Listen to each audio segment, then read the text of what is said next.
Stasiun preparasi bahan baku. Penerimaan dan pencucian batang tebu diangkut ke pabrik, kemudian diletakkan di turntable untuk dihamparkan dan dimasukkan ke konveyor.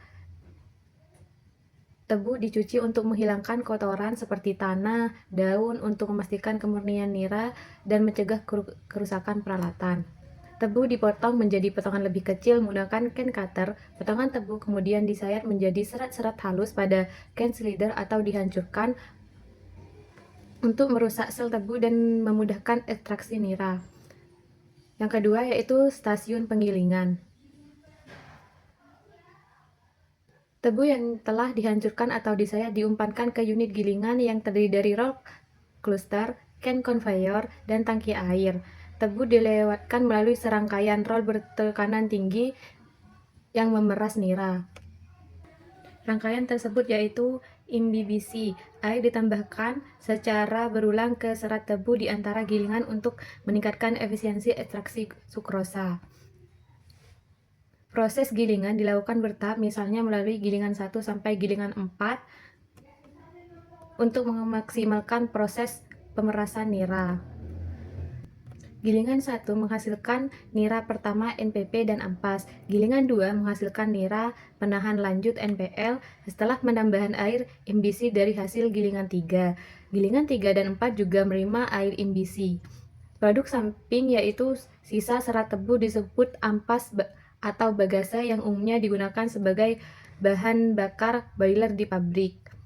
Pemisahan serat dan penyimpanan nira mentah hasil penggilingan dialirkan ke dalam screen untuk memisahkan serat tebu halus. Kemudian nira jernih disimpan di tangki penampungan.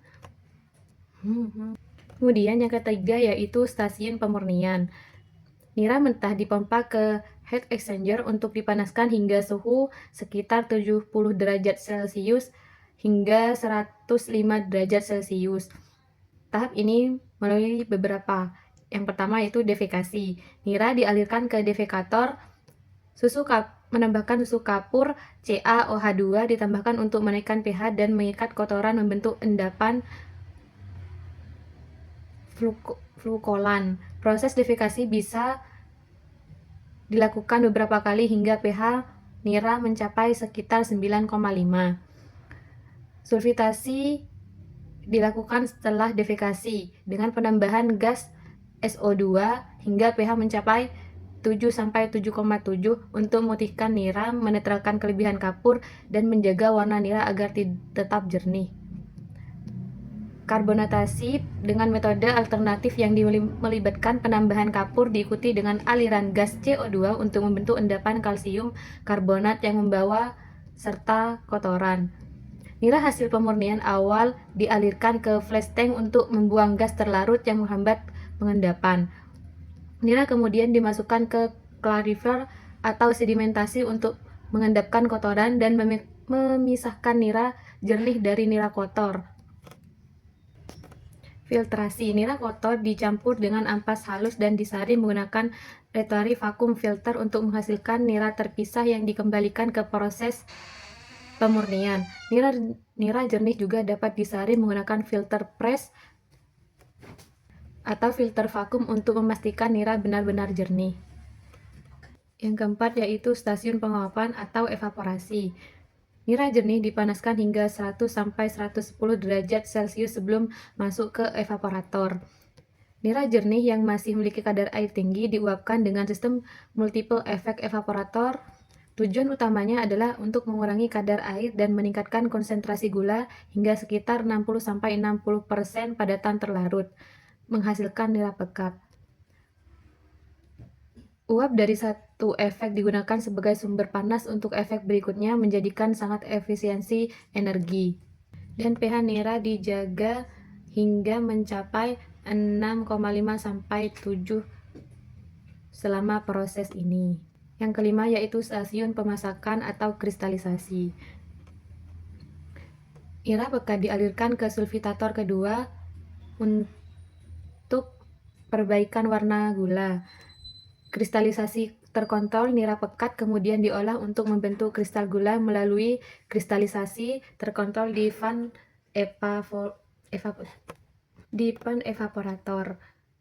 Proses ini melibatkan penambahan bibit kristal FCS ketika nira kental mencapai kondensasi kondisi lewat jenuh.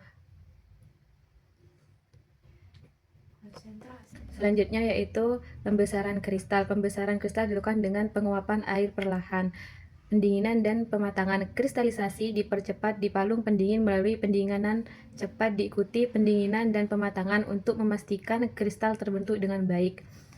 Pabrik gula umumnya menggunakan sistem pemasakan berjenjang multi-batch untuk memaksimalkan perolehan gula dengan kualitas berbeda. Masakan A menghasilkan gula kualitas tinggi, gula putih atau gula SHS.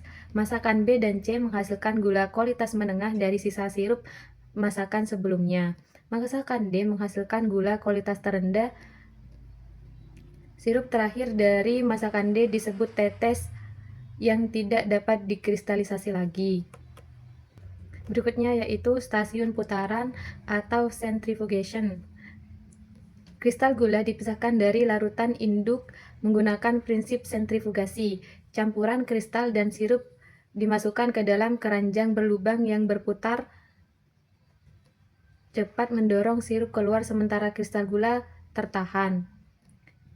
Jenis sentrifugasi yaitu ada high-grade fugal untuk gula kualitas tinggi dari masakan A dan B.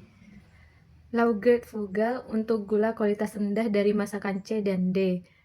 Produk hasil putaran masakan A adalah gula SHS dan sirup masakan B. Hasil putaran masakan C adalah gula C sering dilebur kembali dan disirup masakan D.